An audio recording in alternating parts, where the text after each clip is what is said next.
मैं डॉक्टर अमित भटनागर पंतनगर कृषि विश्वविद्यालय में सस्य विज्ञान विभाग में प्राध्यापक के पद पर कार्यरत हूँ। इस चैनल के माध्यम से मेरा प्रयास है किसानों तक सही जानकारी पहुंचे ताकि उसका लाभ वो खेती में ले सकें। आज जो बात करना चाहता हूँ वो ये है कि जो धान में हम जिंक देते हैं उसमें कई गलतियां होती हैं। कौन सी ऐसी गलती हमें नहीं करनी है जिससे जिंक का फसल सही ढंग से उपयोग कर सके और अच्छी उपज मिल सके। जिंक एक सूक्ष्म पोषक तत्व है, माइक्रोन्यूट्रिएंट है। ये पौधे में कई काम करता है। खास तौर से ये जो हार्मोन बनाता है ऑक्सिन, ये ऑक्सिन हार्मोन बनाने में जिंक का बहुत महत्वपूर्ण काम है।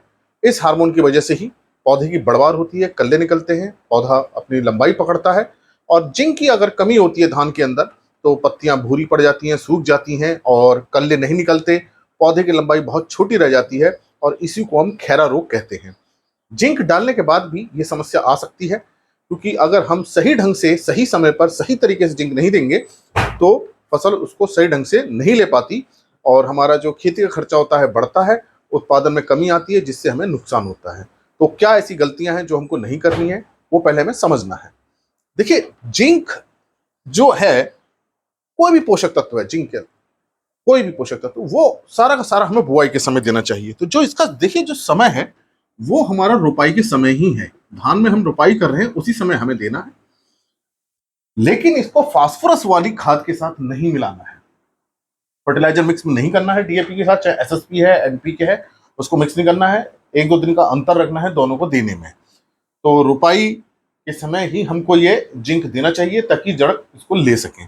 लेकिन मान लीजिए आप रोपाई के समय नहीं दे पाए हैं, तो जब हमने रोपाई कर दी है उसका जड़ें जो है अभी शुरू में काम करेंगी नहीं और करीब 10-12 दिन तक ये जड़ स्टैब्लिश होती हैं, जड़ मजबूती से पकड़ती हैं और 12-13 दिन 2 हफ्ते तक बाद ये जड़ें मजबूत हो जाती हैं, पकड़ लेती हैं।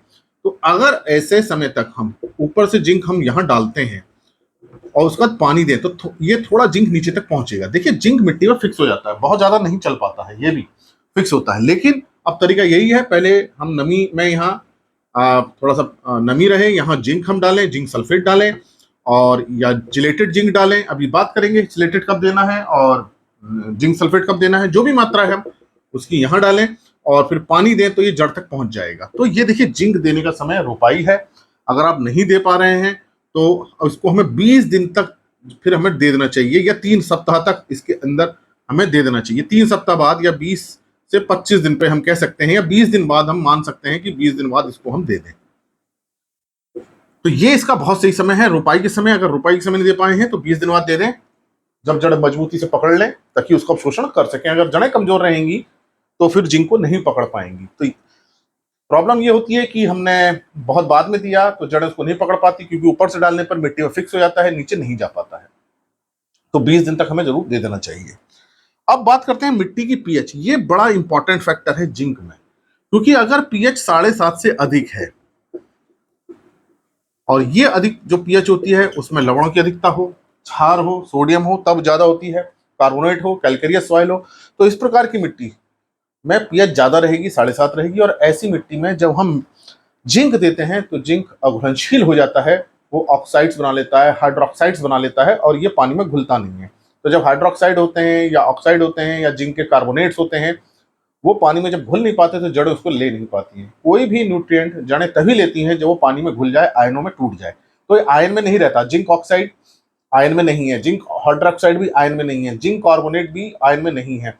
तो ये जब आयन में नहीं रहता है, रहेगा मिट्टी के अंदर ही लेकिन अघुलनशील हो जाएगा, नहीं मिल पाएगा। और ऐसे समय में जब मिट्टी पीएच ज्यादा है और हम यहाँ ऊपर डाल दें तो भी इसका कोई फायदा नहीं होगा। तो हम ये जब देने का समय है इसको भी ध्यान रखना है, मिट्टी के पीएच पे भी हमें ध्यान रखना है।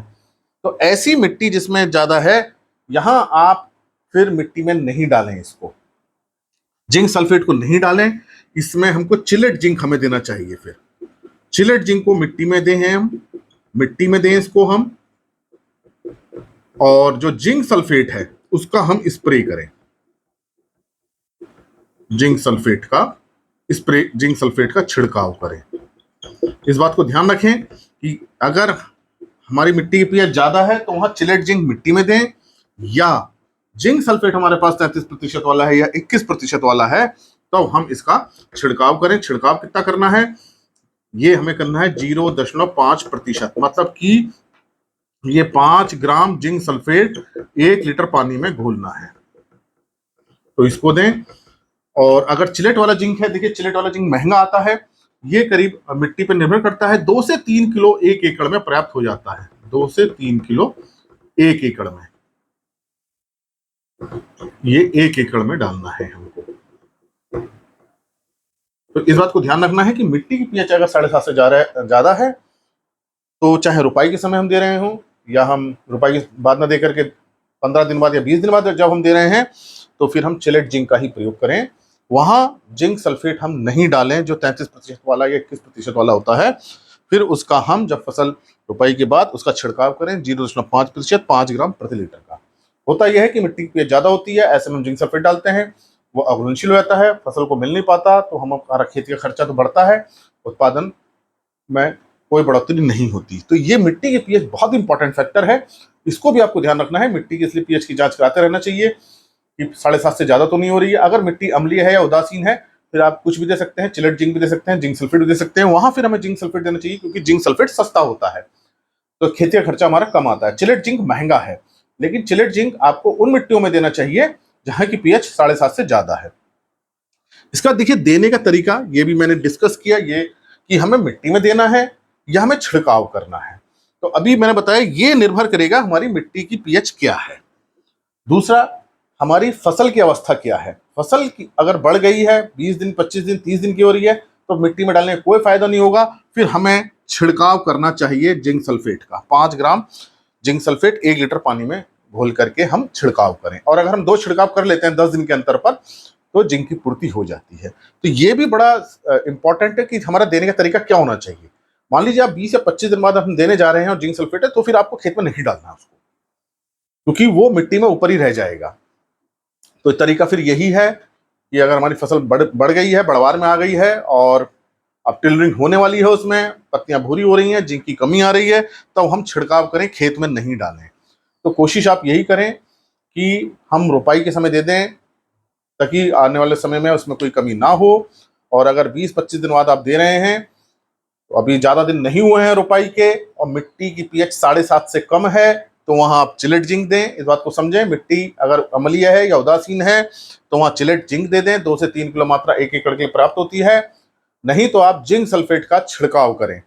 तो ये छिड़काव आपको कितना करना है, 1 लीटर पानी में 5 ग्राम घोल करके आपको छिड़काव करना है।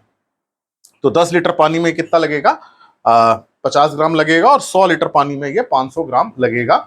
और ये 200 लीटर पानी 1 एकड़ की फसल के प्राप्त हो जाता है। और दूसरा छिड़काव करने की आवश्यकता होगी, ये आप करीब 10 दिन पे करते हैं। तो अगर ये 2-3 बातों का हम ध्यान रख लेते हैं, ये गलती हम नहीं करते हैं, तो निश्चित रूप से आप देखेंगे कि जिंक का असर होगा। समस्या ये होती है कि हम अधिक मिट्टी वाली पीएच में, कैल्केरियस सॉइल में, क्षारीय है, लवणीय है, उसमें हम जिंक सल्फेट डाल देते हैं और मिट्टी में अघुलनशील हो जाता है। सही समय पे नहीं दे रहे हैं, मिट्टी के पीएच का हम ध्यान नहीं दे रहे हैं। अगर हम छिड़काव भी कर रहे हैं तो छिड़काव करते समय हम ध्यान नहीं दे रहे हमें कितनी मात्रा देनी है। तो देखिए 5 ग्राम ये मैक्सिमम है, इतनी मात्रा दें। इससे ज्यादा देंगे तो हो सकता है पत्तियां जल जाएं, और इससे कम देंगे तो जिंक की पूर्ति नहीं हो पाती है। ये एक सही मात्रा होती है, स्टैंडर्ड मात्रा है ये।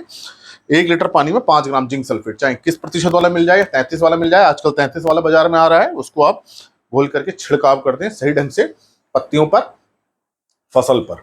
और दूसरा छिड़काव 10 दिन पे करें, तो ये पत्तियों के माध्यम से जिंक अंदर आ जाएगा और इसकी कमी को पूरा करेगा।